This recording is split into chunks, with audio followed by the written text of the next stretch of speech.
अस्सलाम वालेकुम मेरी यूट्यूब फैमिली। आज की रेसिपी है बलोची बीफ कढ़ाई। बहुत क्विक रेसिपी है। मदीहा's मैजिकल किचन में आज आप देखेंगे मदर्स डे गिफ्ट्स। वीडियो को एंड तक ज़रूर देखिएगा प्लीज़। चलें अपनी रेसिपी स्टार्ट करते हैं। मैंने बीफ लिया है 2 पाउंड्स यानी आधा किलो। ये विद बोन है और चर्बी के साथ है। इस तरह कढ़ाई ज़्यादा मज़े की बनेगी। गोश्त को मैंने 1.5 टीस्पून नमक के साथ और 1/2 टीस्पून कुटी हुई काली मिर्च के साथ गला लिया है। इसे मैंने हाफ़ डन की है। मैंने 1.5 कप घी लिया है। आप ऑयल में भी बना सकते हैं, घी में बहुत ज़्यादा मज़े की बनती है। हल्का सा घी गर्म करने के बाद मैं ऐड करूँगी लाल मिर्च। ये जाएगी 1 टीस्पून। मैं इसे बहुत थोड़ी सी देर फ्राई करूँगी और बहुत ही हल्की आंच पे। और जब खुशबू आने लग जाएगी तो मैं बीफ ऐड करूँगी और मैं इसे थोड़ी सी देर फ्राई करूँगी। मैं अगेन यही कहूँगी कि गोश्त बहुत ज़्यादा गला हुआ नहीं होना चाहिए क्योंकि ये टमाटर के साथ पकेगा। बोटियाँ टूट सकती हैं और हर जगह गोश्त गलने का टाइम जो है वो डिफरेंट होता है। जो बिगनर्स हैं, जो बच्चे भी स्टार्ट करेंगे कुकिंग, अपनी मदर से ज़रूर पूछ लें। मैंने इसे इंस्टेंट पॉट में बनाया था हाफ़ एन आवर के लिए। और पानी बहुत कम डालना है। इंस्टेंट पॉट में वैसे भी बहुत कम पानी डलता है, लेकिन अगर देगची में गलाना है तो भी यही ध्यान रखना है कि एंड में पानी जो है वो 1 कप से ज़्यादा ना बचे। अब मैं टमाटर ऐड करूँगी। 7 से 8 टमाटर होने चाहिए। अब जो यखनी बच गई थी वो मैं ऐड करूँगी। इसे वेस्ट बिल्कुल भी नहीं कर सकते क्योंकि कढ़ाई का असल जायका तो इसी में ही है, नमक और काली मिर्च। अब मैं इसे मीडियम आंच पे पकने के लिए रख दूंगी ऑलमोस्ट 10 मिनट्स के लिए। 10 मिनट्स के बाद टमाटर काफ़ी अच्छे गल चुके हैं। अब मैं ऐड करूंगी बारीक कटा हुआ अदरक और मैं ऐड करूंगी 2 छोटी हरी मिर्चें। यहाँ अमेरिका में हरी मिर्चें बहुत तेज़ होती हैं, इसलिए मैं कम डाल रही हूँ। मुझे लगता है पाकिस्तान में आप लोग 5 से 6 हरी मिर्चें आराम से डाल सकते हैं। अदरक और हरी मिर्च डालने के बाद मैंने कढ़ाई को 10 मिनट मज़ीद पकाया मीडियम आंच पे। और आपने देखा है कि हरा धनिया मैंने ऐड नहीं किया। आप लोग देख सकते हैं गोश्त बहुत अच्छे तरीके से गल चुका है। और अब मैं कढ़ाई को बहुत तेज़ आंच पे पकाऊंगी।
जी मेरे व्यूअर्स, आज आप देखेंगे बच्चों ने मदर्स डे पे मुझे क्या गिफ्ट्स दिए, लेकिन इससे पहले आप सुनिए हानिया क्या कह रही है।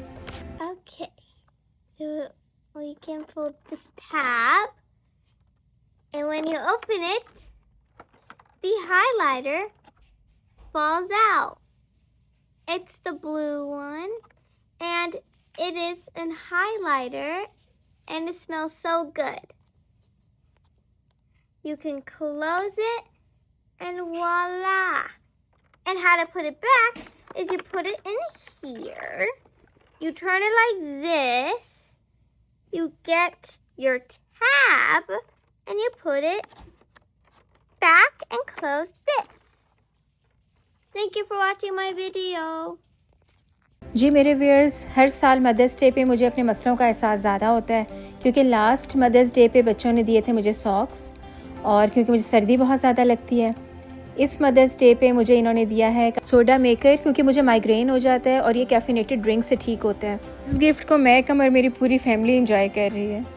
और बाकी भी मैं आपको बहुत थॉटफुल गिफ्ट दिखाती हूँ, बल्कि थॉटफुल नहीं, ज़रूरत से ज़्यादा थॉटफुल।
आपने देखे शाहजैन हानिया ने बहुत क्यूट कार्ड्स दिए।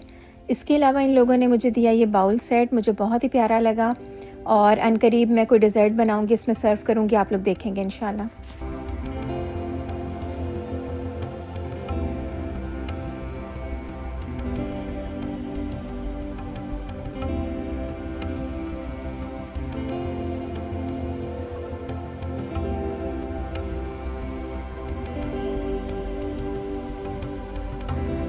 मेरे हस्बैंड ने मुझे ये सरप्राइज़ दिया। उन्हें पता है मुझे किचन की चीज़ों का कितना क्रेज़ है। उनकी चॉइस बहुत प्यारी है। मैंने इस बार अपनी फैमिली को कहा था कि मुझे चॉकलेट्स ना दें, मैं डाइट पे हूँ।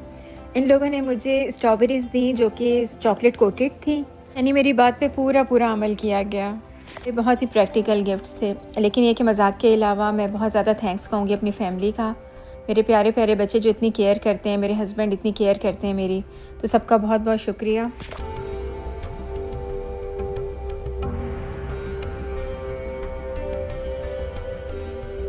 बकरा ईद सीरीज़ की 3rd एपिसोड होगी स्मोकी बीफ। ये बहुत ही यूनिक सालन है। ईद पे ये बीफ कढ़ाई ट्राई करें और ये स्मोकी बीफ आ जाएगा। ये कढ़ाई से बिल्कुल डिफरेंट है। बकरा ईद सीरीज़ के साथ एक और सीरीज़ चल रही है, वो है मार्बल केक सीरीज़। इसकी 1st एपिसोड आ चुकी है और ये है चॉकलेट पिस्ताशियो मार्बल केक। बहुत ही यूनिक है, आप ज़रूर देखिएगा जाके।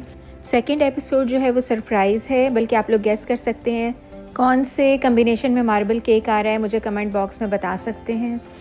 मुझे अच्छा लगता है जब मेरी यूट्यूब फैमिली मुझसे कम्युनिकेट करती है, मुझे कमेंट्स करती है। आगे आने वाले दिनों में मुझे एक सीरीज़ शुरू करनी है जो कि होगी नो बेक फूड, और ये स्पेशली उन लोगों के लिए जहाँ पर गैस का ज़्यादा मसला है। ऐसे डेजर्ट्स हों, ऐसे स्नैक्स हों जो कि यूज़फुल हो सबके लिए। So keep watching Madiha's kitchen. आज की रेसिपी आपको कैसी लगी? अगर पसंद आई है तो उसे लाइक और शेयर ज़रूर कर दें प्लीज़। मेरे चैनल को सब्सक्राइब भी ज़रूर कर दें और बेल आइकन का बटन भी दबा दें। इंशाल्लाह नेक्स्ट वीडियो में मिलते हैं। अल्लाह हाफिज़।